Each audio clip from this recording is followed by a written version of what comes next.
नहीं, हाँ, आज करेंगे हम क्लास 11 बिजनेस स्टडीज़ एंड आज का हमारा टॉपिक है types of preference shares.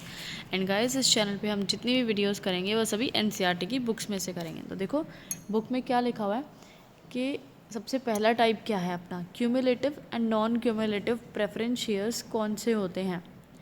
The preference shares which enjoy the right to accumulate unpaid dividends in the future years in case the same is not paid during a year is known as cumulative preference shares।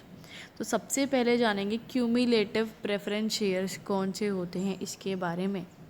ये कहता है कि in case इसमें क्या होता है cumulative के case में, सपोज़ कभी कुछ साल ऐसा हो जाए कि आपको डिविडेंड ना मिले, आपको डिविडेंड ना दिया जाए किसी साल पर, हो सकता है कि अर्निंग नहीं हो इतनी और आपको डिविडेंड ना दिया जाए। तो इस केस में आपको क्या राइट है, आपको क्या हक मिलता है कि आपका डिविडेंड जो है एक्यूमुलेट हो जाएगा। अनपेड का मतलब जो आपको दिया नहीं गया है, मतलब आपको मिलना था लेकिन आपको दिया नहीं, ठीक है। तो ये डिविडेंड एक्यूमुलेट यानी इकट्ठा हो जाएगा फ्यूचर के लिए। जैसे कि सपोज़ आपको 2 साल तक डिविडेंड नहीं मिला क्योंकि 2 साल से कंपनी अच्छा नहीं कमा रही है, तो आपका 2 साल का डिविडेंड जो है हिसाब में तो लिख देंगे कि भाई ये 2 साल से इनको डिविडेंड नहीं मिला है, तो तीसरे साल अगर प्रॉफिट अच्छा कमाती है कंपनी तो तीनों सालों का इकट्ठा डिविडेंड आपको मिल जाएगा, एक्यूमुलेट हो जाएगा यानी इकट्ठा हो जाएगा, आपको बाद में मिल जाएगा, भविष्य में फ्यूचर में मिल जाएगा। On the other hand non cumulative shares कौन से होते हैं, वो होते हैं ये शेयर्स जहाँ dividend is not accumulated if it is not paid in a particular year. अगर आपको किसी पर्टिकुलर ईयर में डिविडेंड नहीं मिला है तो आपका डिविडेंड एक्यूमुलेट नहीं होगा, नहीं मिला तो नहीं मिला। सपोज़ 2 सालों से वही बात उठाते हैं, कंपनी अच्छा अर्न नहीं कर रही है, आपको डिविडेंड नहीं दिया जा रहा है, तो तीसरे साल जब आपको डिविडेंड मिलेगा तो सिर्फ आपको तीसरे साल का डिविडेंड मिलेगा, पिछले 2 सालों का डिविडेंड नहीं मिलेगा। लेकिन क्यूमुलेटिव में इकट्ठा हो जाता है डिविडेंड, तीनों सालों का इकट्ठे मिल जाता है, ठीक है। दोनों हो गए क्लियर।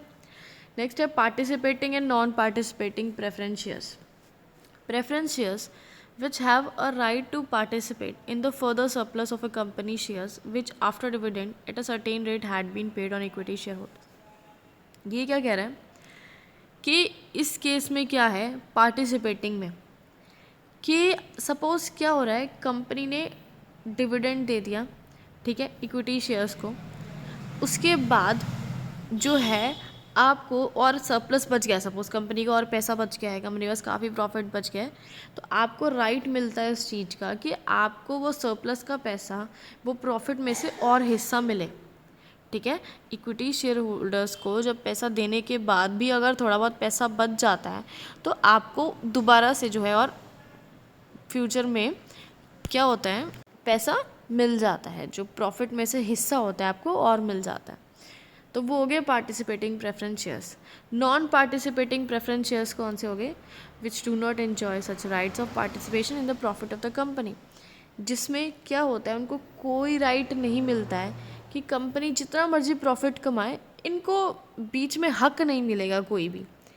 पार्टिसिपेटिंग के केस में आपको राइट है कि आपको जो है इक्विटी शेयर होल्डर्स को पैसा देने के बाद आपको जो है डिविडेंड मिलेगा, दोबारा और मिलेगा अगर सरप्लस पैसा बच गया है। लेकिन नॉन पार्टिसिपेटिंग में आप कंपनी के प्रॉफिट में आपका कोई रोल नहीं है अगर पैसा जितना मर्जी बच रहा है। नेक्स्ट है कन्वर्टिबल और नॉन कन्वर्टिबल प्रेफरेंस शेयर्स कौन से होते हैं।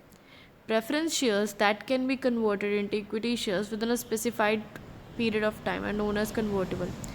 तो वो शेयर्स जो कि हम कन्वर्ट कर सकते हैं इक्विटी शेयर्स में, पर्टिकुलर टाइम पीरियड है, जैसे कि 1 साल 2 साल या जो भी टाइम लिमिट दे रखी है, अगर कन्वर्ट हम कर सकते हैं तो वो होता है कन्वर्टिबल।